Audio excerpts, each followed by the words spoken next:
तू हे काय करत आहेस? मी तुला सांगितलं होतं की मी तशा प्रकारची मुलगी नाही. घाबरलेल्या 19 वर्षाच्या सुहानाने रणांगणावर ढाल घेतलेल्या सैनिकाप्रमाणे आपला दुपट्टा स्वतःभोवती गुंडाळला. ती एक पाऊल मागे सरकली तेव्हा तिच्यासमोर उभा असलेला शर्ट नसलेला विक्रम दरवाजावर दोन्ही हात ठेवून तिचा पळून जाण्याचा मार्ग अडवत तिच्या दिशेने पुढे आला.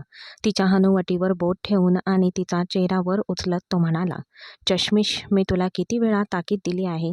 जर तू पुन्हा माझ्या खोलीत पाऊल ठेवशील तर 100 वेळा विचार करशील.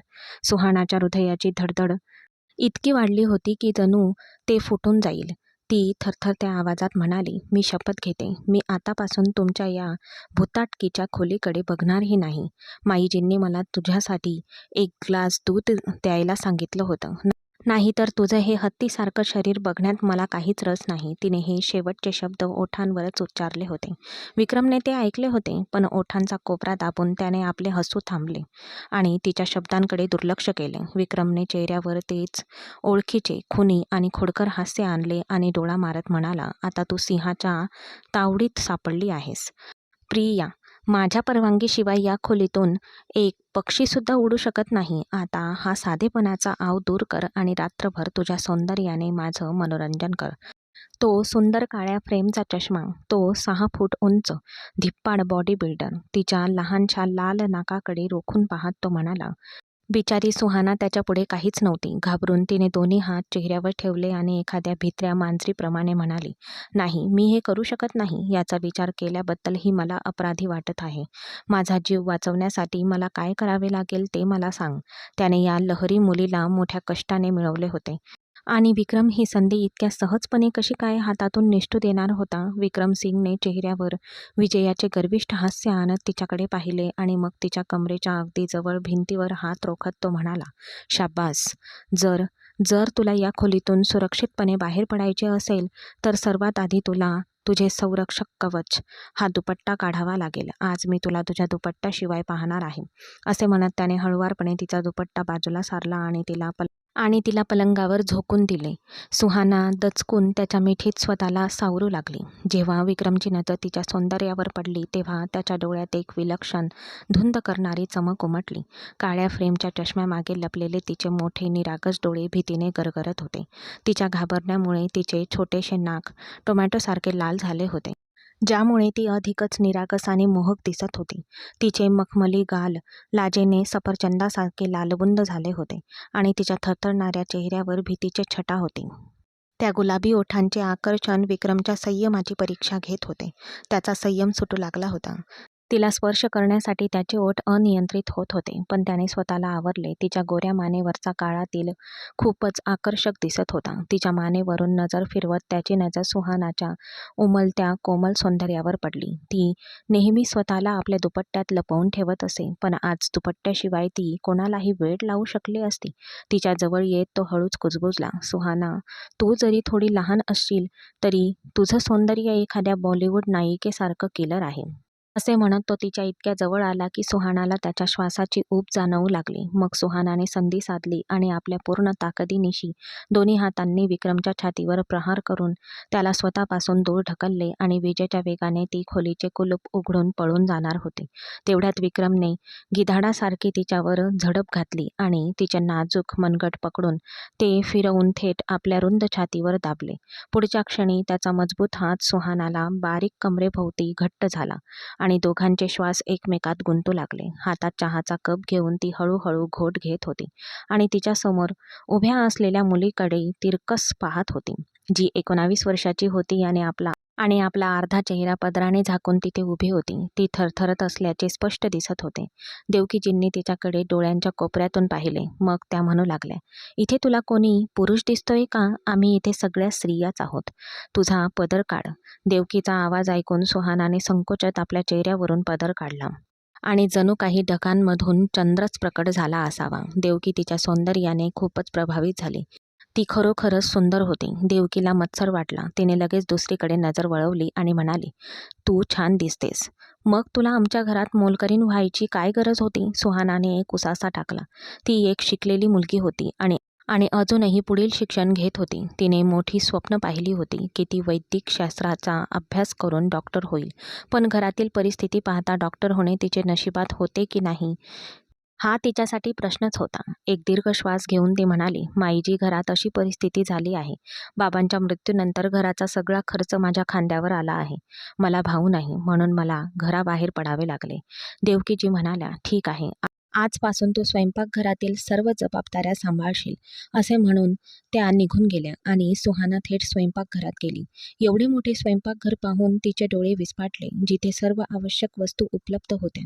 एक वयस्कर मोलकरीण आली आणि तिने तिला जेवणाची यादी देत म्हटले, तू दुपारच्या जेवणासाठी हे बनव आणि रात्रीच्या जेवणासाठी हे बनव. ती यादी पाहून क्षणभर थक्क झाली. त्यांच्या घरी तर दिवसातून एकदाच जेवण बनवलं जायचं आणि तेच जेवण 2 दिवस खायचे आणि इथे दिवसातून 3 वेळा ताजा चिकन मसाला बनवावा लागायचा, तोही 4-4, 5-5 वेगवेगळ्या प्रकारात. ती नाजूक मुलगी तशीही उत्तम स्वयंपाक करायची, म्हणून ती कामाला लागली. उकाड्यामुळे सुहानाने आपला दुपट्टा काढून खुर्चीवर ठेवला होता आणि केसांचा अंबाडा बांधला होता. घामामुळे तिची कुर्ती शरीराला चिटकली होती, ज्यामुळे तिची संपूर्ण शरीरयष्टी दिसत होती. ती एकाग्रतेने काम करत होती. तेवढ्यात विक्रम ऑफिसमधून घरी आला. त्याला वाटले की जणू त्याची आई नेहमीप्रमाणे स्वयंपाकघरात उभी राहून स्वयंपाक करत आहे. मोबाईलवर काम करत स्वयंपाकघरात येताच त्याने तिला मिठी मारण्यासाठी हात पसरवले आणि म्हणाला, आई, मी आलोय. घरी आल्यावर आईला मिठी मारून प्रेम व्यक्त करण्याची त्याची सवय होती. त्याने हात पसरवताच सुहाना पटकन आपला मोबाईल खिशात ठेवून किंचाळली. घाबरून तिने काटा चमचा उचलला आणि लगेच विक्रमकडे रोखला. विक्रम क्षणभर चकितच झाला आणि त्याला थोडी लाज देखील वाटली. त्या नवीन मुलीला पाहून तो म्हणाला, तू इथे काय करते आहेस? ती म्हणाली, तुम्हाला लाज वाटत नाही का? तुम्ही मला मिठी मारण्याचा विचार तरी कसा करू शकता? तुम्हाला शिष्टाचार नाही? आपल्यासमोर इतक्या बोलक्या मुलीला पाहून विक्रमने तिच्याकडे रागाने पाहिले. त्याला तिला ओरडावेसे वाटत होते, पण त्या मुलीमध्ये असं काहीतरी होतं ज्यामुळे त्याला बोलता येत नव्हतं आणि तो त्याच अवस्थेत खोलीतून बाहेर पडला. त्याचा आवाज ऐकून देवकीजी सुद्धा खोलीतून बाहेर आल्या होत्या. त्यांनी विचारलं, ही नवीन मुलगी कोण आहे आणि ती स्वयंपाकघरात काय करत आहे? त्याची आई हसून म्हणाली, अरे काय झालं बाळा, ती तुला काही म्हणाली का? मी तिला आपल्या घरी कामाला ठेवले आहे, ती फक्त स्वयंपाक करेन. हे ऐकून विक्रम स्वतःशीच काहीतरी पुटपुटला आणि मग आईसोबत बसला. सुहाना चोरून त्याच्याकडे बघत होती. सुंदर चेहरा, रुंद छाती, तो अगदी एका कणखर आणि धोकादायक व्यक्तिमत्वाच्या पुरुषासारखा दिसत होता. आणि नक्कीच अशा शरीरयष्टीने मुली मोहात पडतात. पण सुहानाला यात काहीच रस नव्हता. तिला डोक्यापासून पायापर्यंत न्याहाळल्यावर विक्रमला तिला चिडवण्याची एकही संधी सोडायची नव्हती. याआधी घरातल्या सगळ्या दासी वयाने मोठ्या आणि दिसायला अगदी सामान्य होत्या. विक्रमने त्या इतर दासींकडे कधीही पाहिले देखील नव्हते, पण या मुलीमध्ये असे काहीतरी खास होते की त्याला विनाकारण तिला चिडवावेसे वाटत होते. जेव्हा जेवण तयार झाले तेव्हा सुहाना बाजूला उभी राहिली. विक्रमने तिच्याकडे रागाने पाहिले आणि म्हणाला, तू दगडासारखी तिथे का उभी आहेस? ये, मला जेवण वाढ. ती लाजत लाजत पुढे आली. जशी ती ताटात जेवण वाढू लागली तो रागाने म्हणाला, एवढं का वाढत आहेस? मी काही जनावर आहे का? कमी कर. ती घाबरून कमी करू लागली, पण तो पुन्हा गर्जना करत म्हणाला, आता दुसऱ्या ताटात वाढ. हे ताट खराब केलंयस. त्याच्या उद्धटपणामुळे सुहाना संतापली होती आणि विक्रमला तिचा राग चांगलाच जाणवत होता. तो स्वतः पाण्याचा ग्लास उचलतही नव्हता आणि तिला धमकीच्या स्वरात वारंवार हाक मारत होता. हे सर्व पाहून देवकीजी मध्येच म्हणाली, काय झालं विक्रम? त्या बिचाऱ्या मुलीला एवढा त्रास का देत आहेस? पण विक्रमने डोळा मारून आईला शांत राहण्याचा इशारा केला. तरीही देवकीला त्याचे काहीच वाटले नाही. सर्वांनी जेवण केले आणि ते आपापल्या खोल्यांमध्ये गेले. उरलेले जेवण संपवून सुहाना देवकीकडे गेली, जी नाईटी घालून तिच्या खोलीत झोपायला जात होती. तिला लॉबीमध्ये उभी पाहून देवकी तुटकपणे म्हणाली, काय झालं मुली? जाऊन झोप. सुहाना संकोचली, माईजी, मी कुठे झोपू? देवकीजी टोमणा मारत म्हणाल्या, ये, माझ्या बेडरूममध्ये झोप. ती लाजून म्हणाली, नाही माईजी, मी फक्त विचारत होते की मी कुठे झोपू शकते. देवकीजी कठोरपणे म्हणाल्या, कुठे झोपणार म्हणजे काय? मी तुला एवढं मोठं स्वयंपाकघर दिलंय, बरोबर? जमिनीवर झोप. त्यांनी तिला गादी, उशी किंवा चादर दिली नव्हती. सुहानाने गुपचूप स्वयंपाकघराच्या एका कोपऱ्यात रिकामी जागा शोधून ती बसली. तिच्या मनात भले मोठे भीतीदायक विचार येत होते, पण तिला भूतकाळातील कटू आठवणींमध्ये रमून राहायचे नव्हते. देवकीजी तिला 20,000 रुपये पगार देत होत्या, जो तिच्या आणि तिच्या कुटुंबाच्या घर खर्चासाठी पुरेसा होता. दिवसभराच्या थकव्याने डोक्याखाली हात ठेवून ती थंड जमिनीवर झोपी गेली. दरम्यान विक्रम त्याच्या खोलीत लॅपटॉपवर काम करत होता. पूर्वी जेव्हा कधी त्याला रात्री उशिरा कॉफी प्यायची असायची तेव्हा तो उठून स्वतःच बनवायचा. पण आज स्वयंपाकघरातील दिवा लागलेला पाहताच त्याला त्याच मुलीकडून कॉफी बनवून घ्यायची होती. तो रुबाबात स्वयंपाकघराच्या दारापर्यंत गेला आणि अधिकारवाणीने म्हणाला, "ए मुली, माझ्यासाठी कॉफी बनव." पण आतून काहीच प्रतिसाद आला नाही. विक्रम रागाने स्वयंपाकघरात शिरला, पण तिला पाहताच तो थक्क झाला. ती बिचारी मुलगी एका कोपऱ्यात जमिनीवर असहाय्यपणे झोपली होती. तिचे मोकळे केस तिच्या चेहऱ्यावर पसरले होते. हे पाहून विक्रमच्या मनात काहीतरी विचित्र भावना निर्माण झाली. घरातील नोकरांच्या खोल्या रिकाम्या होत्या, तरीही या मुलीला जमिनीवर झोपायला का सांगितले होते? तो हळूच तिच्या जवळ गेला आणि तिच्याकडे निरखून पाहू लागला. सुहानाच्या चेहऱ्यावरचा निरागसपणा पाहून विक्रमच्या हृदयाची धडधड वाढू लागली. तो जमिनीवर गुडघ्यांवर बसला आणि तिच्या चेहऱ्यावरून विखुरलेले केस बाजूला करण्यासाठी त्याने अगदी हळूच हात पुढे केला. त्याच्या मनात विचित्र भावना उफाळून येत होत्या. तो काही साधासुधा नव्हता. हो, मुलींसोबत त्याची संगत असणं ही एक सामान्य गोष्ट होती. त्याने नुकताच आपला हात तिच्या चेहऱ्याजवळ नेला होता. तेवढ्यात सुहानाला जवळच कोणाची तरी उपस्थिती जाणवली आणि ती दचकून उठून बसली. पुन्हा एकदा मध्यरात्री विक्रमला इतक्या जवळ पाहून ती किंचाळणारच होती, पण विक्रमने चपळाईने आपला हात तिच्या ओठांवर ठेवला. त्याने रागाने तिच्याकडे पाहिले आणि गुरगुरत म्हणाला, "तू नेहमी अशी का ओरडतेस?" घाबरून सुहानाने स्वतःला झाकण्यासाठी जवळचा तिचा दुपट्टा लगेचच उचलला. तिच्या या कृतीने विक्रमचा पारा चढला. तो संतापाने ओरडला, "मी तुला काही एखादा गुंड वाटतो का? किंवा माझ्या कपाळावर विकृत असं लिहिलंय का? मी तुझ्यापेक्षा कितीतरी सुंदर मुली पाहिल्या आहेत. मी जरा जरी इशारा केला तरी त्या माझ्यासोबत वेळ घालवणं एक वरदान समजतात. आणि तू मला पाहताच स्वतःला लपवतेस, जणू काही मी स्त्रियांच्या मागे लागणारा माणूस आहे." सुहाना पूर्णपणे घाबरली होती. हा माणूस तिला त्रास द्यायला का येत आहे याचा तिला प्रश्नच पडला होता. तिच्या डोळ्यात पाणी आले. तिने लाजत लाजत त्याचा हात चेहऱ्यावरून बाजूला केला आणि एक दीर्घ श्वास घेऊन उभी राहिली. ती थरथरत्या आवाजाने म्हणाली, "तू तू आता इथे काय करतोयस? तुला काही हवं होतं तर तू मला बाहेरून आवाज देऊ शकला असतास." विक्रम त्याच्या नेहमीच्या रागीट स्वभावात म्हणाला, "मी आवाज दिला होता, पण तू घोडा विकून झोपली होतीस. माझ्यासाठी कॉफी बनव आणि माझ्या खोलीत आणून दे." ती गप्प झाली. आता मध्यरात्री ती स्वयंपाकघरात त्याच्यासाठी कॉफी बनवत होती. बाहेर जाताना विक्रमने तिला कॉफी बनवून थेट त्याच्या खोलीत आणायला सांगितले होते. 11:15 वाजले असतील तेव्हा कॉफीचा मग हातात घेऊन अडखळत्या पावलांनी ती त्याच्या खोलीपर्यंत पोहोचली. तिने दारावर हलकेसे टकटक केली आणि आतून आवाज आला, "आत ये." एक दीर्घ श्वास घेऊन ती खोलीत शिरली आणि समोरचे दृश्य पाहून थक्क झाली. विक्रम फक्त शॉर्ट्स घालून शर्ट न घालता पलंगाला टेकून बसला होता. सुहानाचा चेहरा लाजेने आणि अस्वस्थतेने लाल झाला आणि ती लगेचच दुसरीकडे वळली. तिला लाजून दुसरीकडे वळताना पाहून विक्रमच्या चेहऱ्यावर एक खुनी सैतानी हास्य उमटले. तो म्हणाला, "काय झालं? का वळत आहेस? मी इथेच बसलो आहे. मला कॉफी दे." ती थरथरत म्हणाली, "नाही, मी तुम्हाला असं पाहू शकत नाही. तुम्ही माझ्याकडून अशीच घ्या." विक्रम आपल्या रुबाबदार चालीने तिच्या अगदी मागे येऊन उभा राहिला. त्याचा गरम खोल श्वास सुहानाच्या मानेला लागला, ज्यामुळे तिच्या हृदयाची धडधड इतकी वाढली की तिला चक्कर येईल असे वाटले. विक्रमने सुहानाच्या कमरेभोवतीचा हात पुढे केला, कॉफीचा मग पकडला, एक घोट घेतला आणि गंभीर आवाजात म्हणाला, "कॉफी तू खूप छान बनवली आहेस. आजपासून तू मला रोज रात्री याच वेळी ही कॉफी बनवून देशील."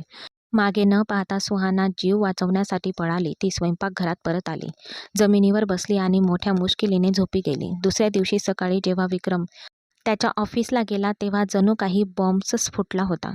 त्याचा जिवलग मित्र, ज्याला तो आपला भाऊ मानत होता, तो दुसरा कोणी नसून यशवर्धन, एक लबाड माणूस निघाला. त्याने काही महत्त्वाच्या कागदपत्रांवर विक्रमची सही फसवून मिळवली होती आणि आता संपूर्ण कंपनी आपलीच आहे आणि विक्रम सिंगने त्याच्यावर बेकायदेशीरपणे ताबा मिळवला आहे हे सिद्ध करण्यासाठी त्याने विक्रमच्या कंपनीवर खटला भरला होता. परिस्थिती अशी उमटली, अचानक विक्रम डोके धरून खाली बसला. तो खायला प्यायला देखील विसरला होता. त्याचा बालपणीचा मित्र त्याचा इतका भयंकर विश्वासघात करू शकतो याची त्याला कल्पनाही नव्हती.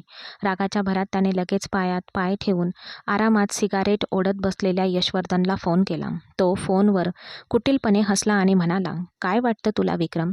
माझ्या वडिलांनी दिलेल्या कर्जाने तू जे हे व्यावसायिक साम्राज्य उभं केलंस त्याचा तू एकमात्र मालक होशील आणि आणि मी आयुष्यभर तुझ्या हाताखाली काम करत तुझे पाय चाटत बसेन. अजिबात नाही. आज तू ज्या पदावर आहेस ते केवळ माझ्या वडिलांनी तुझ्या वडिलांना कर्ज देण्यासाठी आपली जमीन विकल्यामुळे आणि तो स्वतः कंगाल अवस्थेत मेला. पण मी माझ्या वडिलांच्या हक्कावर दावा करीन. या संपूर्ण मालमत्तेवर माझा हक्क आहे, कारण यात माझ्या वडिलांचे पैसे गुंतवलेले आहेत. विक्रम रागाने दात आवळून ओरडला. यशवर्धन, तुला लाज वाटायला हवी. तू तुझी जागा विसरलास का?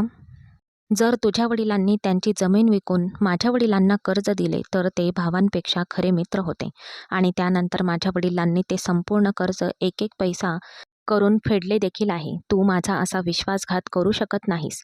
मी तुला उद्ध्वस्त करीन. मी तुला कोर्टात खेचेन. पण यशवर्धनने त्याचे ऐकले नाही आणि फोन ठेवत शेवटचे एक वाक्य म्हणाला, आता आपण थेट कोर्टात बोलू आणि मी तुझा अहंकार मोडून काढेन.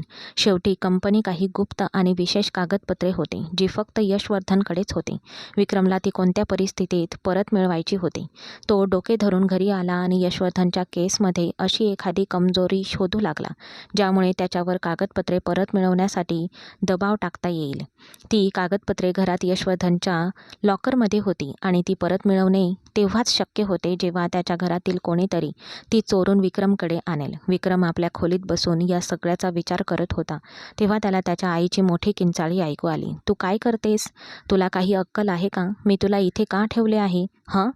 ती सुहानावर ओरडत होती. जेव्हा विक्रम त्याच्या खोलीतून बाहेर आला तेव्हा त्याने पाहिले की सुहाना हातात पुस्तक आणि पेन्सिल घेऊन त्याच्यासमोर उभी होती आणि देवकीजी तिच्यावर ओरडत होत्या.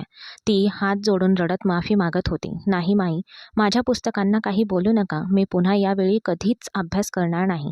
मला माफ करा. मला थोडा मोकळा वेळ मिळाला होता म्हणून मी अभ्यासाला बसले. जर मी अभ्यास केला नाही तर माझं स्वप्न कसं पूर्ण होईल? मला डॉक्टर व्हायचं आहे. तर दुसरीकडे देवकीजी संतापून टोमणा मारत होत्या. तुझी काहीच किंमत नाही आणि तुझी स्वप्न किती मोठी आहेत. पुस्तकांकडे बघ.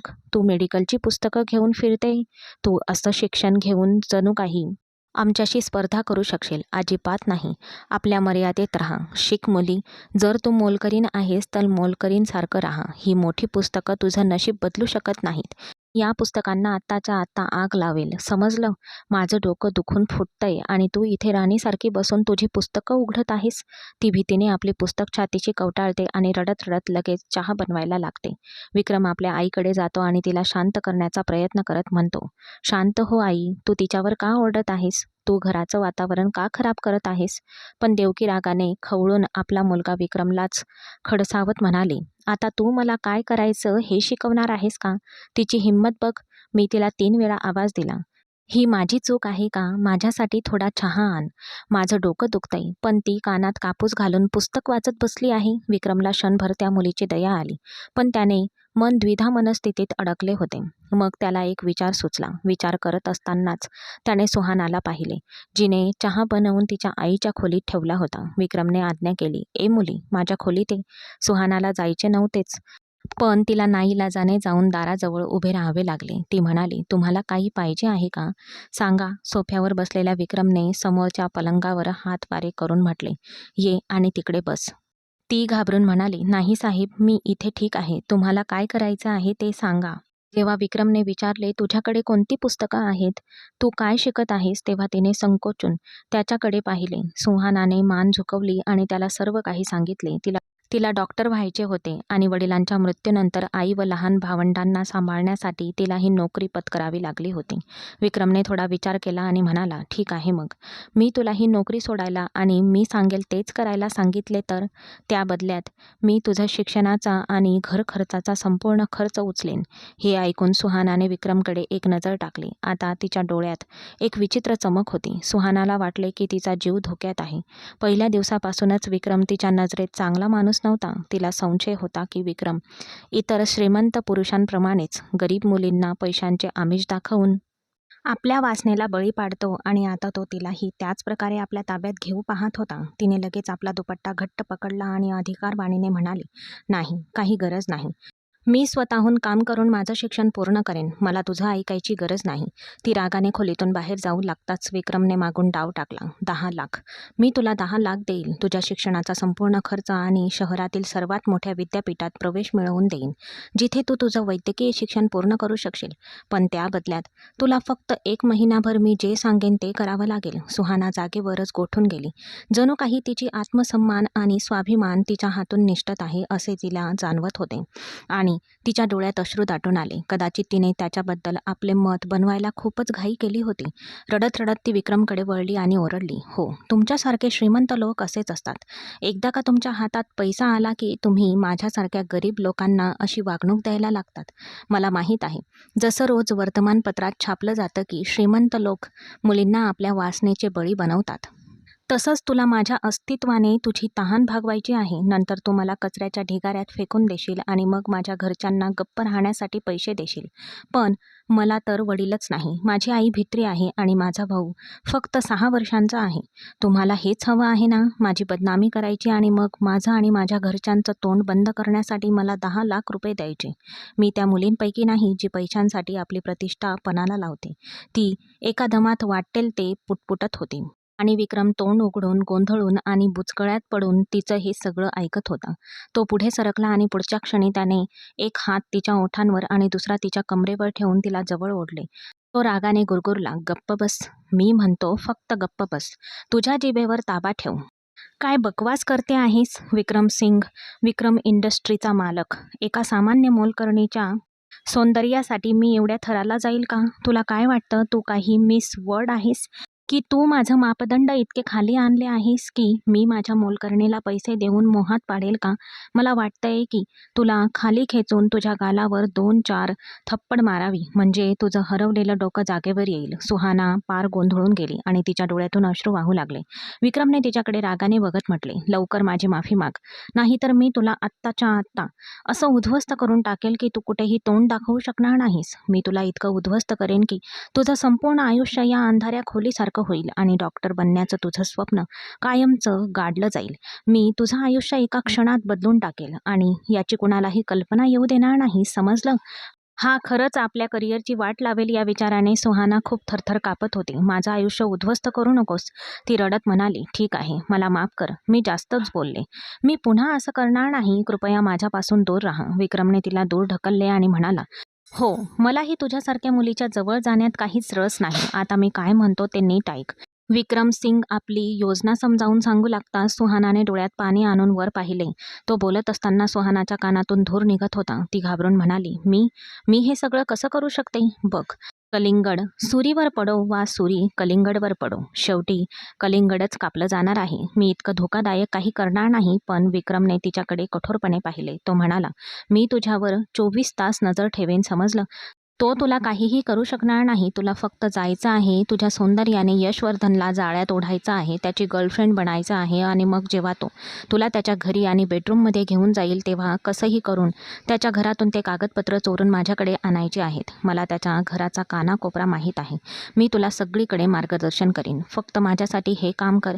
सुहाना क्षणभर निशब्द झाली. एका अनोळखी माणसाची आणि त्यातही यशवर्धनसारख्या धूर्त माणसाची गर्लफ्रेंड बनणं, त्याला आपल्यावर संशयही येऊ न देणं, त्याचं मनोरंजन करणं आणि मग ते कागदपत्र चोरणं हे खूप कठीण काम होतं. पण विक्रमची भीती आणि त्याचा आग्रह पाहून तिला अनिच्छेने हो म्हणावे लागले.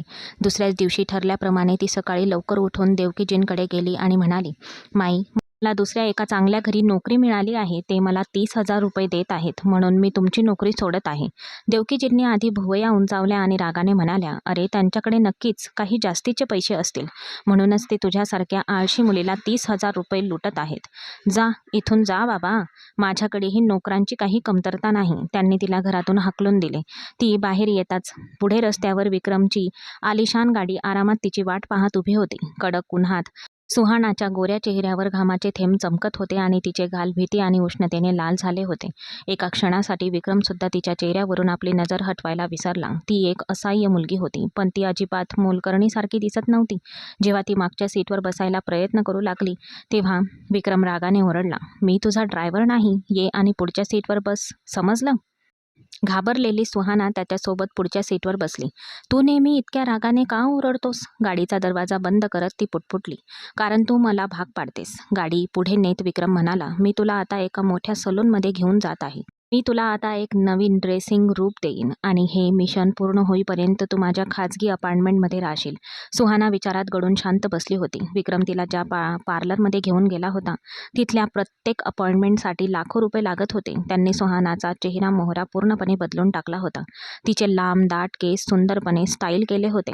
विक्रमने तिच्यासाठी पाठवलेले वेस्टर्न ड्रेसेस पाहून सुहानाला प्रचंड राग आला आणि ती पार्लरमधल्या बाईला म्हणाली, मी असे छोटे कपडे अजिबात घालणार नाही. जर तुम्हाला असे कपडे घालायचेच असतील तर किमान माझा दुपट्टा तरी सोबत द्या.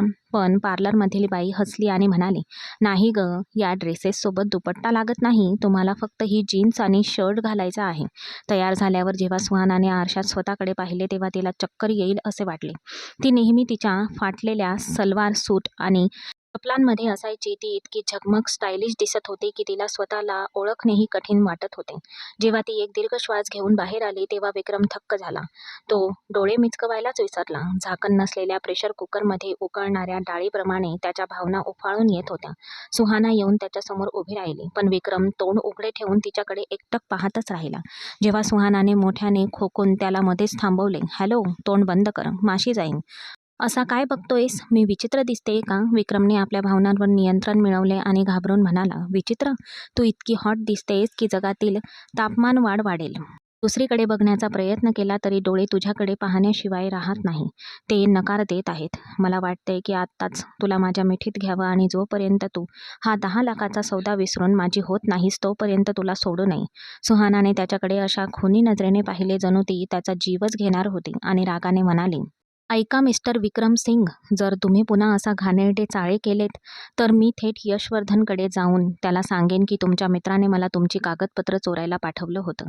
पण वाटेत तो स्वतःच मजनू बनला. तुम्हाला कळतंय का? या धमकीने विक्रमच्या चेहऱ्यावरचा सगळा रोमॅन्टिकपणा नाहीसा झाला आणि त्याचा चेहरा लालबुंद झाला. बिचारा उदास चेहऱ्याने तिला संपूर्ण योजना समजावून सांगून ऑफिस बाहेर सोडून निघून गेला. त्याने सुहानाला एक गुप्त मोबाईल फोनही दिला होता, जेणेकरून तिला थेट त्यांचे बोलणे ऐकता यावे. थोड्या वेळाने यशवर्धन त्याच्या ऑफिसमधून बाहेर आला. लिफ्ट मागण्याचे नाटक करत सुहानाने एखाद्या बॉलिवूड नायिकेप्रमाणे त्याच्या महागड्या गाडीसमोर हात हलवला. या सुंदर मुलीला पाहून यशवर्धनने जोरात ब्रेक दाबला. खिडकीतून डोके बाहेर काढून तो म्हणाला, हो प्रिये, कुठे चालली आहेस? या सुंदर हवामानात चालणे तुला शोभत नाही. चल, मी तुला सोडतो. सुहाना त्याच्या गाडीच्या पुढच्या सीटवर अशी बसली जणू काही तिला लहानपणापासूनच गाडीची सवय आहे. तिने स्टाईलमध्ये आपले केस झटकले आणि चष्मा काढला. यशवर्धन गाडी कमी चालवत होता आणि सुहानाकडे जास्त पाहत होता. सुहानाने अगदी फिल्मी आणि स्पष्ट वक्त्या पद्धतीने चष्मा काढून शर्टच्या कॉलरमध्ये खोचला आणि तिच्या या कृतीने यशवर्धनचे डोळे विस्फारले. तो वैतागून म्हणाला, तू तर एकदम झणझणीत मिरची आहेस. खरं सांगायचं तर तुझ्यासारखी अप्सरा मी कधीच पाहिली नाही. तू माझी गर्लफ्रेंड होशील का? हे ऐकून कोणत्याही आधुनिक लहरी मुलीप्रमाणे सुहानाने चेहऱ्यावर खोटं हसू आणून म्हटलं, अरे वा, नको रे बाबा, मला कुठल्याही मुलाची गर्लफ्रेंड बनण्यात काहीच रस नाही. मी तर फक्त भटकंतीवर असते, आज इथे उद्या तिथे, आपल्या मर्जीची मालक. आता सुहानाच्या केसातल्या हेअर पिनमध्ये एक छोटा गुप्त मायक्रोफोन बसवलेला होता. थोड्या अंतरावर बसलेला विक्रम आपल्या गाडीत हेडफोन लावून गाडीत चाललेली त्यांची ही चावटगिरी ऐकत होता. जेव्हा त्याने त्यांना हसताना आणि बोलताना ऐकले तेव्हा विक्रमचा संताप अनावर झाला. त्याने आपल्या गाडीच्या स्टेअरिंग व्हीलकडे अशा नजरेने पाहिले जणू काही ते चावून खाऊन टाकेल. तो कुरकुरला, तू किती हट्टी बाई आहेस. तू मला झाशीच्या राणीसारखे उपदेश करतेस आणि इथे या लांडग्यासोबत दात दाखवत आहेस. दरम्यान गाडीत यशवर्धन पूर्ण ताकदीने म्हणाला, बरं, माझी गर्लफ्रेंड नाही तर माझी मैत्रीण होशील का? मैत्रिणे, तुला काही अडचण नसेलच ना, बरोबर? सुहाना हसून हो म्हणाली आणि मग एका चौकात उतरली. त्यांनी एकमेकांचे नंबर घेतले होते. यशवर्धनची गाडी दिशेनाशी होताच विक्रमने इतक्या जोरात ब्रेक दाबले की टायर सुहानाच्या समोर कर्कश आवाज करत गेले. ती रागाने त्याच्याकडे ओरडली. तिच्याकडे एकटक पाहत तो तिला थेट त्याच्या फ्लॅटमध्ये घेऊन आला. त्या फ्लॅटमध्ये तिला हव्या असलेल्या सर्व गोष्टी होत्या. विक्रम हसला आणि म्हणाला, शाब्बास यार, तू खूप छान काम केलंस. आता इथे तुला हव्या असलेल्या सर्व गोष्टी आहेत. मी उद्या तुला घ्यायला परत येईन. तोपर्यंत तू इथेच थांब. तो निघत असताना सुहानाने आजूबाजूला नजर टाकली आणि तिला तो भला मोठा फ्लॅट तिच्या दिशेने वेगाने येताना दिसला. विक्रम निघण्यापूर्वीच सुहानाने घाबरून त्याचा हात पकडला. पहिल्यांदाच त्या मुलीने स्वतःला अशा प्रकारे स्पर्श केल्याने विक्रमच्या मनातल्या सुप्त भावना जागृत झाल्या होत्या. तो दचकून मागे वळला. सुहानाच्या चेहऱ्यावर भीतीचे स्पष्ट भाव होते. तिने घाबरलेल्या आवाजात विचारले, तुम्ही कुठे चालला आहात? तो म्हणाला, हो नक्कीच, मी घरी चाललो आहे. ती निरागसपणे म्हणाली, मला खूप भीती वाटते. घरी सुद्धा मी आईसोबत माझ्या पलंगावर झोपते. एवढ्या मोठ्या फ्लॅटमध्ये मी एकटी कशी राहू शकेन? विक्रमने आजूबाजूला पाहिले आणि गमतीने म्हणाला, मग आता तुला काय हवंय? की मी भूत बनून या जागेचं रक्षण करावं? तिला तिला काय हवं हे विक्रमला समजलं. मग भुवया उंचावत तो म्हणाला, म्हणजे मी या फ्लॅटमध्ये तुझ्यासोबत राहावं असं तुला वाटतं? तिने संकोचाने मान हलवली. नाही, मला तसं म्हणायचं नव्हतं. मला तुझ्यावरही विश्वास नाही. मला माझ्या घरच्यांकडे परत जाऊ दे. विक्रम म्हणाला, छे, तू आता जो स्टायलिश लुक घातला आहेस तो पाहून तुझ्या आईला हार्ट अटॅक येईल, म्हणून इथे शांत राहा. मग त्याने देवकीला घरी फोन करून सांगितले की तो एका महत्त्वाच्या व्यावसायिक कामासाठी शहराबाहेर जात आहे आणि काही दिवसात परत येईल. देवकी आणखी काही प्रश्न विचारण्याआधीच त्याने फोन ठेवून दिला. विक्रमला थांबलेले पाहून सुहानाला थोडा दिलासा मिळाला. ती थेट स्वयंपाकघरात गेली आणि स्वयंपाक करायला लागली. ती स्वयंपाक करत असताना विक्रम बाहेर सोफ्यावर बसून बाजूने तिच्याकडे पाहत होता. त्याला ती आवडायला लागली होती, पण त्याचा स्वाभिमान ते स्वीकारू शकत नव्हता. जेवण तयार झाल्यावर सुहाना नेहमीप्रमाणे जेवायला जमिनीवरच बसली. तेव्हा विक्रमने तिला मध्येच अडवत म्हटले, इथे का बसली आहेस? तू आता या मोहिमेत माझी सहकारी आहेस, नोकर नाही, समजलं? टेबलावर बस आणि जेव. जेवण झाल्यावर विक्रमने तिच्याकडे एक मोठे पॅकेज पुढे केले, ज्यात अगदी नवीन वैद्यकीय पुस्तके आणि नोट्स होत्या. आपल्या नेहमीच्या राकट स्वभावाने तो म्हणाला, हे घे, वाच. या नाटकामुळे तुझ्या अभ्यासावर बाधा यावी असं मला वाटत नाही. तू फक्त माझं काम व्यवस्थित करत राहा आणि मी तुझं आयुष्य सोपं करत राहीन. आपल्या जीवापाड प्रिय असलेल्या पुस्तके मिळाल्याने सुहानाला इतका आनंद झाला की ती आपला सगळा राग विसरून गेली. ते विसरून ती हसली आणि तिने त्याचे आभार मानले. त्यानंतर विक्रम दुसऱ्या खोलीत झोपायला गेला, पण सुहाना बराच वेळ बाहेर बसून ते पुस्तके आणि नोट्स मोठ्या आनंदाने वाचत राहिली आणि मग उशिरा झोपायला तिच्या खोलीत गेली. या फ्लॅटमध्ये फक्त एकच बाथरूम होते. सकाळी उठल्यावर तिने स्वतःशीच विचार करत कपाटातून तिचे कपडे काढले. तिला वाटले की विक्रम अजूनही घोरच झोपलेला असेल. खोलीतून कपडे काढल्यावर ती बाथरूममध्ये जात होती, पण अजूनही ती झोपेतच होती आणि तिने दार जोरात उघडले. समोरचे दृश्य पाहून सुहानाचा श्वासच थांबला. तिने कपड्यांशिवाय उभा असलेला विक्रम पाहून तिचे डोळे विस्फारले. तो शॉवर चालू करून आंघोळ करत होता. त्याने केसांना शॅम्पू लावला होता आणि दोन्ही हातांनी आनंदाने ते चोळत होता. सुहाना किंचाळणार होती, पण समोरच्या दृश्याने तिचा आवाजच काढून घेतला. ती जणू दगडासारखी स्तब्ध झाली. जेव्हा दरवाजा जोरात उघडल्याने विक्रम दचकला, तेव्हा तो मागे वळला. रस्त्यावर 2 गाड्यांची टक्कर व्हावी असे 5 सेकंदासाठी त्यांच्या नजरा एकमेकात गुंतल्या, पण त्या 5 सेकंदाच्या धक्क्यात सुहानाने नकळत त्याचे संपूर्ण 6 पॅक शरीर पाहिले होते. घाबरून तिचे कपडे गरम भांड्याप्रमाणे तिच्या हातातून निसटले आणि एखाद्या हॉरर चित्रपटातील चेटकिनीप्रमाणे तिने आपला चेहरा घट्ट धरला. ती किंचाळली. किंचाळतच ती ताबडतोब 100च्या वेगाने तिथून पळून निघून गेली. पण बाथरूममधलं थोडं पाणी फरशीवर सांडल्यामुळे ती घसरून पडली. कंबर चोळत, घसरत आणि अडखळत मोठ्या मुश्किलीने ती तिच्या खोलीत धावत गेली आणि पलंगावर खाली बसली. जणू काही सूर्यग्रहण पाहत असल्याप्रमाणे तिने आपले हात डोळ्यासमोर धरले होते. अरे देवा, मी काय भयंकर प्रकार पाहिला होता. आता तो चिडखोर विक्रम नक्कीच माझा बळी देणार होता. मी असं मूर्खपणाचं कृत्य कसं केलं असेल? भीतीने तिचा श्वास जड झाला होता, जणू काही ती नुकतीच मॅरेथॉन धावून आली होती. काही वेळ विक्रमकडून काहीच आवाज आला नाही, जे आणखीनच भयावह होतं. मग अचानक दार सटकन उघडले आणि विक्रम सिंगच्या थाटात लांब पावले टाकत थेट सुहानाच्या खोलीत घुसला. त्याचे डोळे रागाने इतके लाल झाले होते की जणू काही तो त्यातून टोमॅटो सॉस थुंकेल असे वाटत होते. तो फक्त एक सैल पॅन्ट आणि बनियान घालून यमासारखा तिच्यासमोर उभा होता. घाबरून सुहाना पलंगावरून उडी मारून उठली आणि चेहऱ्यावर हात ठेवून रडवेला चेहरा करत दमात पुटपुटली, मला माफ करा, प्लीज प्लीज. मी जाणून बुजून कोणतेही पाप केले नाही. मला वाटले की तुमच्यासारखे श्रीमंत लाडावलेले राजकुमार दुपारी 12 ते किंवा 1 वाजता उठतात. मला कसे कळणार होते की तुम्हाला कोंबड्यासारखे सकाळी 7 वाजता उठण्याची सवय आहे? आणि हो, कॉमन सेन्स नावाची काही गोष्ट असते. तू आतून दार बंद करायला हवं होतं, नाही का? आता यात माझा काय दोष आहे? आणि ऐक, मी तुझं काहीही पाहिलं नाही. शांत रहा. मी खरं सांगते, मला काहीही आठवत नाही. कृपया माझ्यापासून 2 पावले अंतर ठेव. सुहाना न थांबता घाबरून बोलत होती. हे ऐकून विक्रमने मुठ्ठी आवळल्या आणि 2 पावले पुढे येऊन एखाद्या नाटकातील खलनायकाच्या थाटात म्हणाला, "ओह, तुला अल्पकालीन स्मृतिभ्रंश झाला आहे का?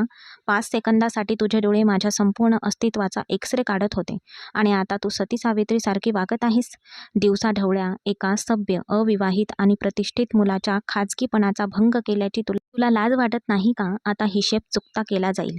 समानतेच्या नियमानुसार जसे तू मला पूर्णपणे परवानगीशिवाय पाहिलेस, तसे मीही तुला पाहीन आणि माझा सूड घेईन." सुहानाला वाटले की ती संकटात आहे. ती घाबरली आणि लगेचच छातीवर हात बांधून ओरडली, "तुझी लाज गिळलीस का? एका मुलीशी असे बोलण्याची तुला लाज वाटत नाही का?" विक्रमच्या चेहऱ्यावर एक कुटील हास्य होते. तो एक पाऊल पुढे आला आणि म्हणाला, "मुळीच नाही.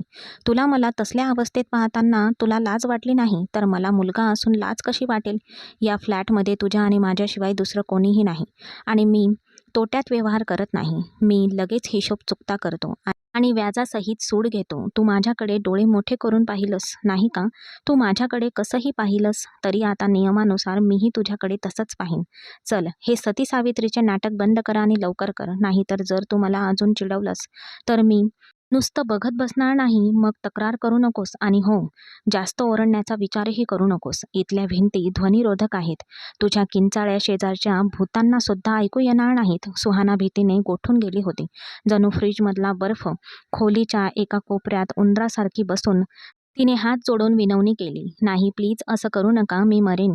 मी तुमच्यासाठी एवढा मोठा धोका पत्करत आहे. जेम्स बॉन्डसारखी या गुप्तहेर मोहिमेत तुम्हाला मदत करते आहे. किमान आपल्या भागीदारीची तरी विचार करा." तर विक्रमही मागे हटणाऱ्यांमधला नव्हताच. तो तिला घाबरवण्याच्या आणि मजा करण्याच्या मूडमध्ये पूर्णपणे होता. खरं तर सुहानाला घाबरलेल्या मांजरीसारखं वागताना पाहत तो त्याच्या आयुष्यातील सर्वात मोठं मनोरंजन बनवत होता. तिला चिडवण्यातून मिळणारा परम आनंद आणि समाधान हे त्याला ऑफिसमध्ये करोडोचे सौदे करूनही मिळू शकत नव्हते. याच समाधानासाठी त्याने थोडा नाट्यमयपणा आणत हात पुढे करून सुहानाच्या मानेवर ठेवला. या अचानक स्पर्शाने सुहानाच्या अंगावर जणू 440 वॉटचा विजेचा धक्काच बसला आणि ती जणू बेशुद्धच झाली. विक्रमने आपला चेहरा तिच्या चेहऱ्याजवळ आणला आणि निरागसपणाचे सोंग करत म्हणाला, "ठीक आहे. जर तू तुझ्या अंतर्वस्त्राशिवाय माझ्यासमोर येऊ शकत नाहीस, तर तुला दंड भरावा लागेल. चल, माझ्या मानेवर एक घट्ट चुंबन घे. मला इथे एक व्यवस्थित लव्ह बाईटचा निशाण हवा आहे. जर तू हा दंड भरलास तर मी वचन देतो की मी तुला पुन्हा कधीही त्रास देणार नाही." विक्रम छाती फुगवून आणि डोळे मिटून राजासारखा उभा होता. सुहानासाठी तर ही एक पर्वणीच होती. सगळं संपलं होतं. आता ती स्वतःला वाचवण्यासाठी काहीही करू शकत नव्हती. तिने हिंमत गोळा केली, चेहऱ्यावर खोटं हसू आणलं आणि घसा ओला करून म्हणाली, "ठीक आहे, पण फसवणूक नाही. आधी तुझे डोळे अगदी घट्ट मीठ." विक्रमने हसत हसत डोळे मिटले आणि खांद्यावर सुहानाचा कोमल हात जाणवला. सुहानाच्या कोमल गुलाबी ओठांचा स्पर्श आता आपल्या मानेवर होणार आहे या विचारानेच त्याच्या मनात खूप आनंद होत होता. पण पुढच्या क्षणी त्याला किस करण्याऐवजी सुहानाने त्याला इतक्या जोरात ढकलले की विक्रम बेडवर पडला आणि सुहाना विजेच्या वेगाने खोलीतून बाहेर पडली आणि बाहेरून दार जोरात बंद केले. या सभ्य दिसणाऱ्या मुलीने विक्रमला अशी जोरदार टक्कर दिली होती. त्याला याची अजिबात अपेक्षा नव्हती. तो घाबरून उठला आणि दरवाजावर जोरजोरात ठोका मारायला लागला. "ए मुली, दरवाजा उघड. तुझी हिंमत कशी झाली? मी कोण आहे हे तुला माहीत आहे. मी तुझ्या खाण्यापिण्याचा पुरवठा बंद करेल. दरवाजा उघड." सुहाना बाहेरून कॉलर वर करत ओरडली, "नाही, मी अजिबात उघडणार नाही. हा तुरुंग फक्त एकाच अटीवर उघडेल, जेव्हा तू शपथ घेशील की तू माझ्यासोबत पुन्हा असं काही करणार नाहीस." अडचण अशी होती की अर्ध्या तासात विक्रमची एक महत्त्वाची व्यावसायिक बैठक होती. तो अर्धा तास त्या खोलीत बंदिस्त राहून आपल्या नशिबाला दोष देत होता. अखेरीस या कोट्याधीशाला त्या नोकराणीसमोर शरणागती पत्करावी लागली. तो चिडून म्हणाला, "ठीक आहे आई, मी शपथ घेतो. पुन्हा तुझ्या जवळ येऊन मी स्वतःची बदनामी अजिबात करणार नाही. पण तू माझ्यासोबत जे हे 440 प्रकारचे कृत्य केलंस, त्याचा मी व्याजासहित बदला घेईन, हे लक्षात ठेव." सुहानाने दार उघडले, पण स्वतःच्या सुरक्षेसाठी सीमेवर बंदूक रोखलेल्या सैनिकाप्रमाणे. तिने हातात एक जड फुलदाणी धरली होती. तिला या लेडी सिंगमसारख्या अवस्थेत पाहून विक्रमला हसू आवरले नाही आणि तो म्हणाला, "मी तुला सोडणार नाही मुली. एकदा माझं काम झालं की बघ तुझ्या लबाडीची मी कशी गत करतो." संध्याकाळी तो तिला त्या ठिकाणी परत घेऊन गेला जिथे ते यशवर्धनला भेटणार होते. यशवर्धनने तिला पाहताच कठोर नजरेने तिच्या जवळ जाऊन मोठ्या अधिकाराने बोलायला सुरुवात केली. त्याने तिचा हात धरला. आत्तापर्यंत सुहानाला विक्रमच्या खोडकरपणाची आणि त्याच्या स्पर्शाची सवय झाली होती, ज्यामुळे तिला एक विचित्र प्रकारचा दिलासा मिळत असे. विक्रमने तिला जाणीवपूर्वक किंवा अजाणतेपणे स्पर्श केल्याने तिला काहीच वाटत नव्हते, पण ज्या क्षणी त्या लंपट यशवर्धनने तिच्या हाताला स्पर्श केला त्या क्षणी सुहानाला एक धक्का बसला आणि तिच्या मनात एक विचित्र प्रकारची किळस आणि अस्वस्थता निर्माण झाली. तिला समजले की आता खेळ गंभीर झाला आहे. सुहाना अगदी तसेच वागत होती जसे विक्रमने तिला सांगितले होते. विक्रमला हे चांगलेच ठाऊक होते की सुंदर स्त्रिया ही यशवर्धनची सर्वात मोठी कमजोरी होती. यशवर्धनने सुहानाच्या जवळ जाण्याचा वारंवार प्रयत्न केला, पण सुहानाने शक्य तितके स्वतःपासून त्याला दूर ठेवले होते. त्यांच्या तथाकथित मैत्रीला 20 दिवस उलटून गेले होते आणि आता यशवर्धन सुहानाच्या निरागसतेवर भाळला होता. त्याला ती कोणत्याही परिस्थितीत हवी होती. त्या संध्याकाळी तो तिला त्याच्या आलिशान घरी घेऊन गेला आणि मोठ्या आशेने म्हणाला, "सुहाना, मला आजची रात्र फक्त तुझ्यासोबत घालवायची आहे." सुहाना हसली आणि तयार झाली, पण आतून ती प्रचंड घाबरली होती. गाडीत यशवर्धनची नजर चुकवत तिने गुपचूप विक्रमला मेसेज केला की तो खलनायक तिला घरी घेऊन जात आहे. तो मेसेज वाचताच विक्रमच्या हृदयाची धडधड वाढली आणि एक विचित्र अस्वस्थता त्याला जाणवली. त्या देखण्या यशवर्धनला तिची खरी ओळख कळली आहे की काय, असा विचार त्याच्या मनात आला. जर त्याने मर्यादा ओलांडण्याचा प्रयत्न केला आणि सुहाना स्वतःचे रक्षण करू शकली नाही तर, या विचाराने विक्रमच्या मनातील संतप्त तरुण जागा झाला. खरे तर त्याने या लहरी मुलीला आपले सर्वस्व आधीच दिले होते आणि आता त्याला याची तीव्र जाणीव झाली होती की ती आपले प्रेम आहे आणि तो आपले प्रेम दुसऱ्या पुरुषाच्या सान्निध्यातही सहन करू शकत नाही. यशवर्धन गाडीतून उतरताच त्याने अधिकारवाणीने सुहानाच्या कमरेभोवती हात टाकला आणि तिला घरात नेले.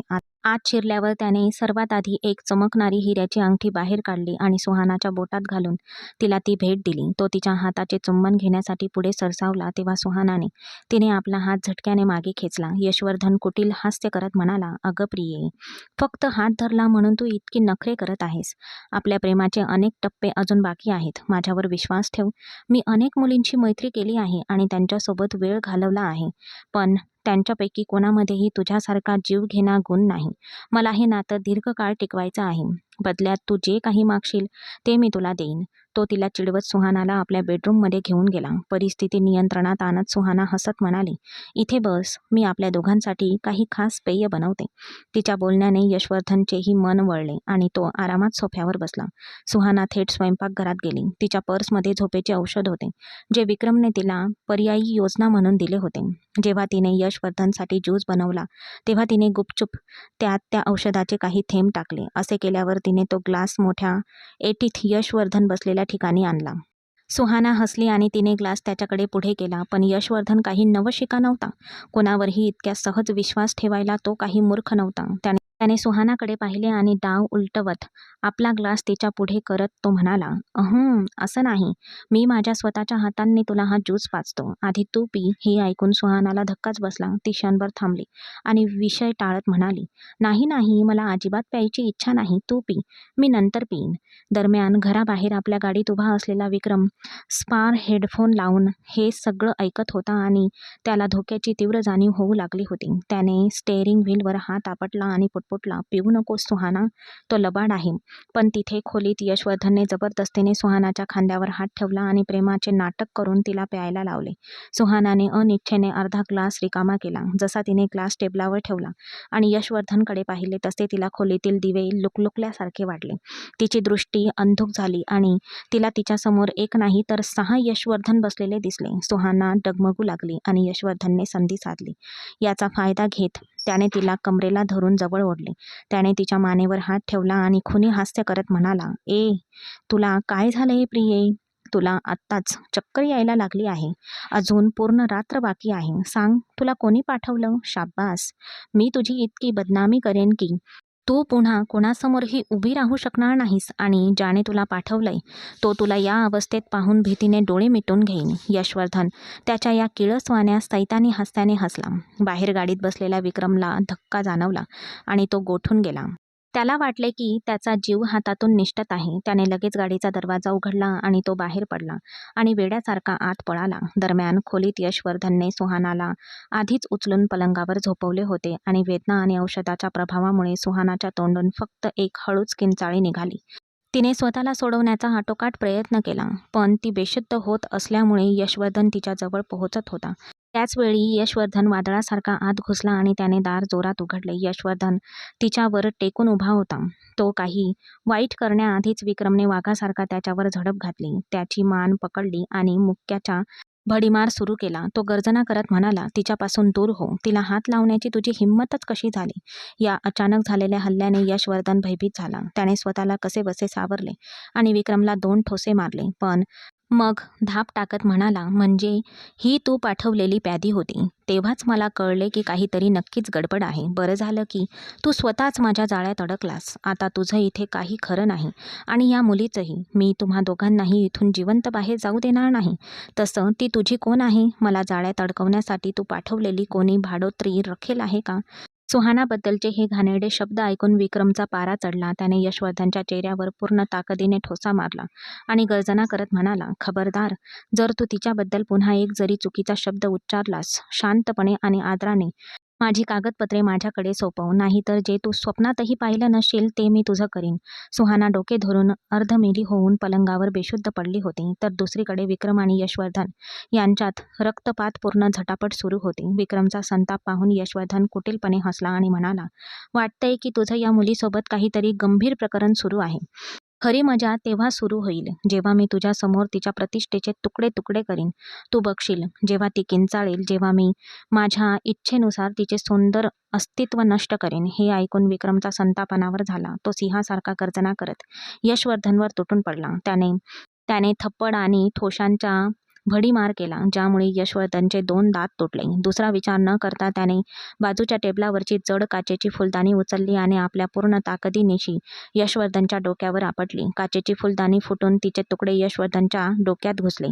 तो वेदनेने किंचाळला आणि वेदनेने तळमळत जमिनीवर बेशुद्ध पडला. यशवर्धन पडल्याबरोबर विक्रमने जराही वेळ न वाया घालवता खोली शोधली. अखेरीस कपाटाच्या एका गुप्त ड्रॉवरमध्ये त्याला त्याच्या कंपनीची मालमत्तेची कागदपत्रे सापडली. ती खिशात कोंबून त्याने पलंगावर बेशुद्ध पडलेल्या सुहानाला उचलले आणि तो पटकन त्या वाड्यातून बाहेर पडला.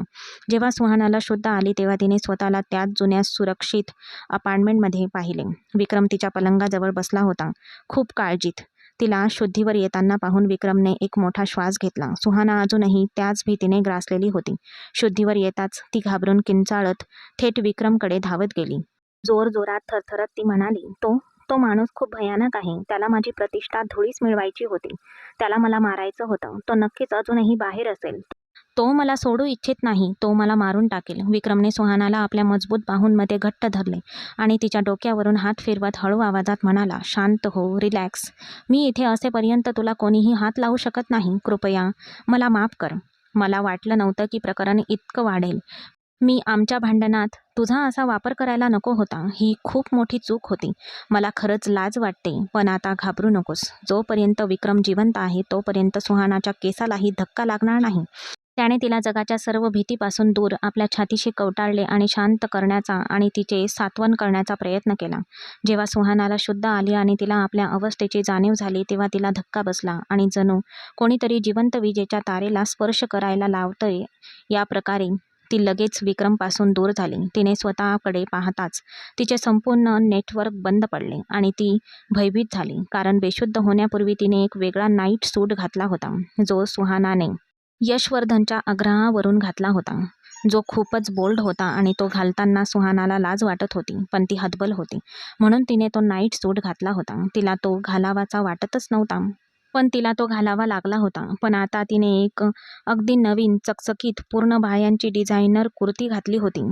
तिने लगेचच संशय, भीती आणि निव्वळ गुप्त हेरगिरीच्या इराद्याने विक्रमकडे पाहिले आणि ओरडली, "मी हे कपडे कधी बदलले आणि कोणी बदलले? मला खरं सांग, नाहीतर मी इथेच ओरडायला सुरुवात करेन." सोफ्यावर आरामात बसलेल्या विक्रमने पाय दुमडले आणि एका खोडकर हास्याने तिच्याकडे पाहिले. एक भुवई उंचावत तो म्हणाला, "शांत हो प्रिये. अर्थातच मीच बदलले. शेवटी माझ्या खाजगीपणाचा भंग केल्याचा बदला मला व्याजासहित घ्यायचाच होता आणि तसंही या निर्मनुष्य फ्लॅटमध्ये तुझ्यासारख्या खोडकर मुलीकडे बघायची हिंमत आणखी कोणाची होणार? बरं, तुझ्या लहानशा डोक्याला जास्त ताण देऊ नकोस. मी फक्त तुझे कपडे बदलले. मी काही फसवणूक केली नाही. जेव्हा तो चेहऱ्यावर एक खोल, घातक, खोडकर हास्य घेऊन हे म्हणाला, तेव्हा सुहानाला जणू काही तिच्या पायाखालची जमीन सरकली. सुहाना लाज आणि रागाने लालबुंद झाली होती. या मजनूचा आता काय करायचं या विचारात होती. तेवढ्यात अचानक खोलीचा मुख्य दरवाजा एखाद्या दाक्षिणात्य चित्रपटातील खलनायकाच्या प्रवेशासारखा धाडकन उघडला. ते दोघेही दचकले आणि मागे वळून पाहिले. त्यांच्यासमोर देवकी उभी होती. तिच्या हातात तिची मौल्यवान हँडबॅग होती आणि ती जणू यमराजाची आईच वाटत होती. पण विक्रम फक्त बनियान आणि पॅन्ट घालून बसला होता आणि त्याच्या अगदी समोर ओढणीशिवाय विस्कटलेले केस असलेली सुहाना घाबरून उभी होती. देवकीला वाटले की तिला मोतीबिंदू झाला आहे किंवा ती एखादे दुःस्वप्न पाहत आहे. तिला वाटले की तिचा करोडपती मुलगा एका महत्त्वाच्या व्यावसायिक करारासाठी दुसऱ्या शहरात काम करत आहे. पण तिच्या एका खबऱ्याने तिला सांगितले होते की विक्रमला अनेकदा या गुप्त फ्लॅटमध्ये ये-जा करताना पाहिले गेले होते. देवकीला या फ्लॅटबद्दल माहिती होती, म्हणून तिने कोणताही इशारा न देता त्यावर छापा टाकण्यासाठी आली होती.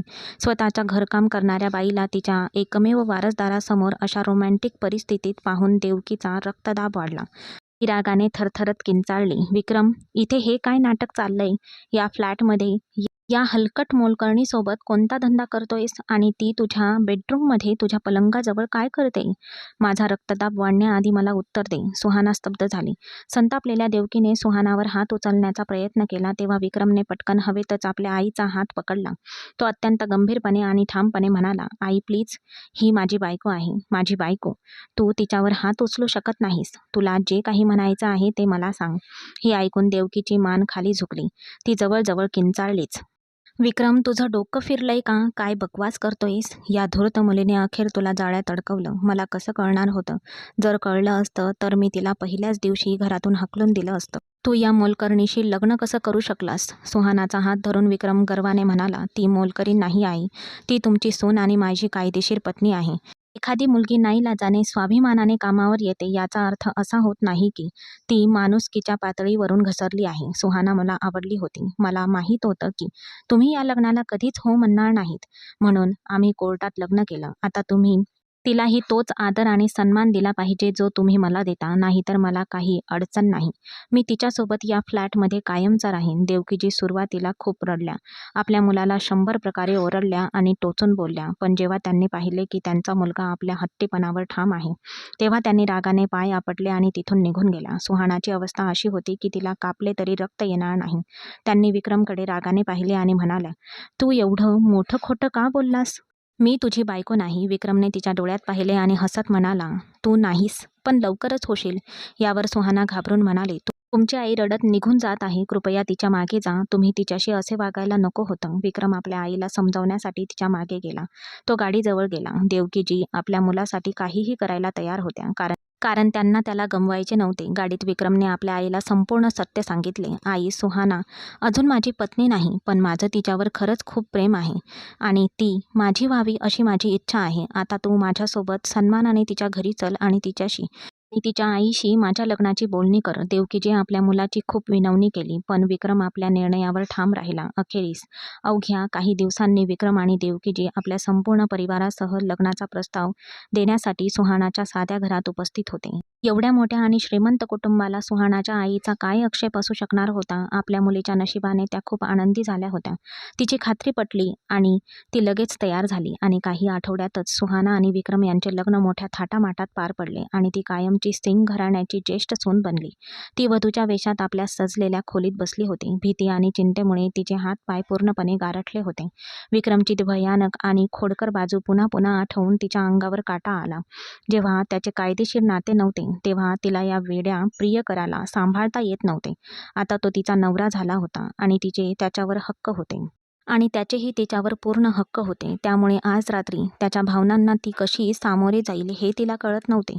तरीही तिच्या मनात कुठेतरी त्याच्याबद्दल एक हळवा कोपरा होता. पण विक्रमच्या रुबाबदार व्यक्तिमत्वामुळे तिला सतत भीती वाटत होती. तेवढ्यात खोलीचा दरवाजा उघडला आणि विक्रम आत आला. तो सुहानाच्या शेजारी बसला आणि थेट भेट म्हणून एक सुंदर हिऱ्याचा हार बाहेर काढला. त्याने स्वतःच्या हातांनी तो अनमोल हार सुहानाच्या गळ्यात घातला आणि हसून म्हणाला, "हा तुला खूप छान दिसतोय. जणू काही तो खास तुझ्यासाठीच बनवला आहे. सुहाना, माझ्या संपूर्ण आयुष्यात मी तुला किती आनंद देऊ शकेन हे मला माहीत नाही, पण मी वचन देतो की तुला माझ्यामुळे कधीही रडावे लागणार नाही."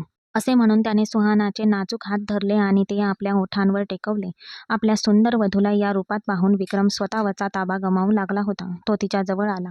तिला हळुवारपणे स्वतःकडे ओढून त्याने आपले ओठ तिच्या गुलाबी गालांवर टेकवले. सुहानाच्या डोळ्यात पाहत त्याने हळूच विचारले, "माझ्या या स्पर्शाने तुला त्रास होतोय का? मी तुला स्पर्श करू का, माझ्या प्रिये?" सुहानाने आपल्या पापण्या खाली झुकवल्या, थोडी संकोचली आणि मग आपल्या निरागस आवाजात आपली सर्वात मोठी चिंता व्यक्त केली.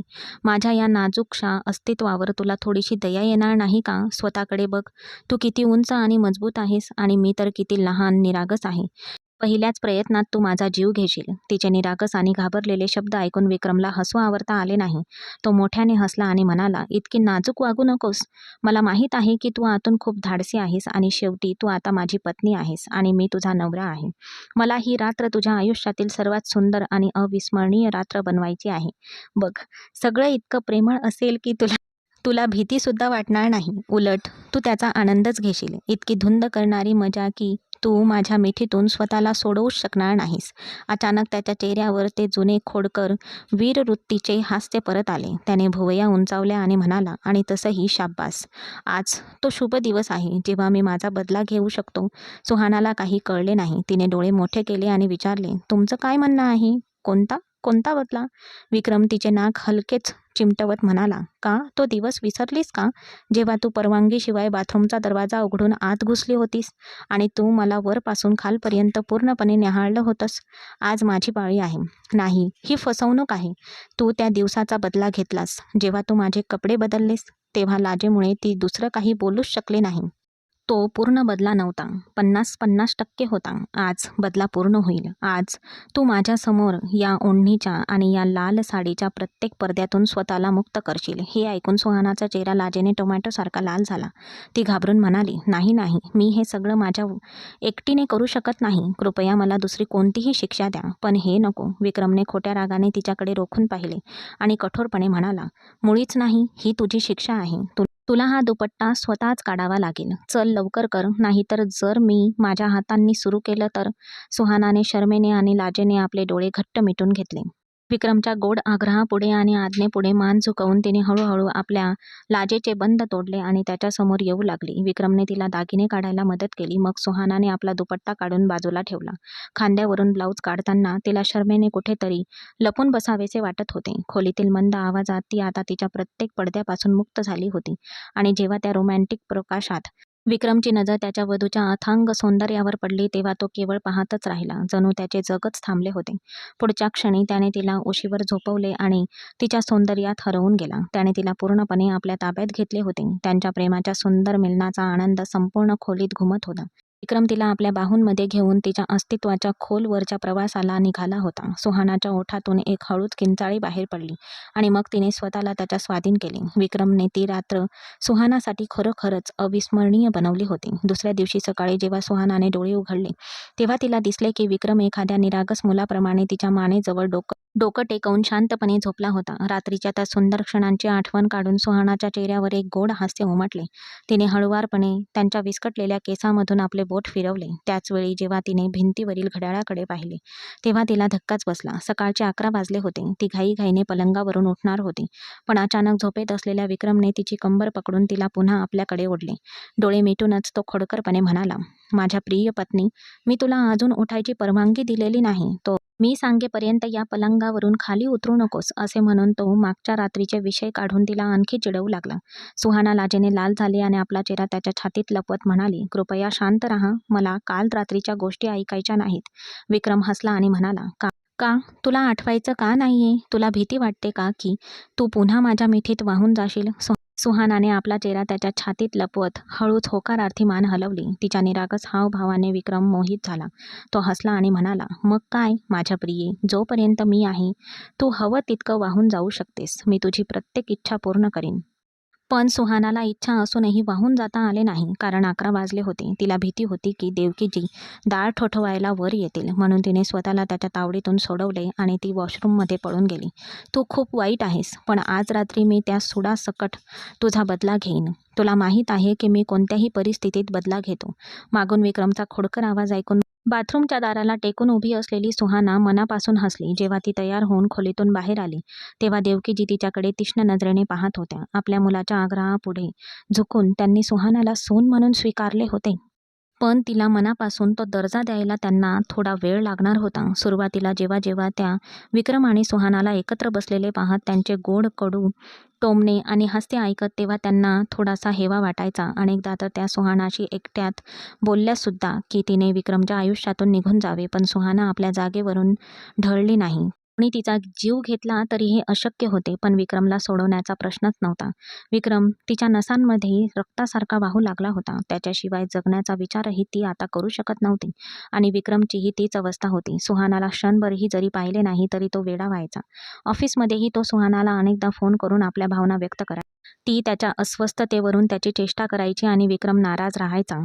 तिने एका अत्यंत जबाबदार आणि सुसंस्कृत सुनेप्रमाणे संपूर्ण घर सांभाळले होते आणि त्याचवेळी तिने स्वतःचे वैद्यकीय शिक्षण सुरू ठेवले.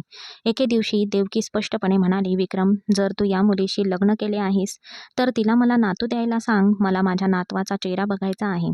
पण विक्रमने स्पष्टपणे नकार दिला आणि म्हणाला, आई, सुहानाला आयुष्यात काहीतरी करायचे आहे.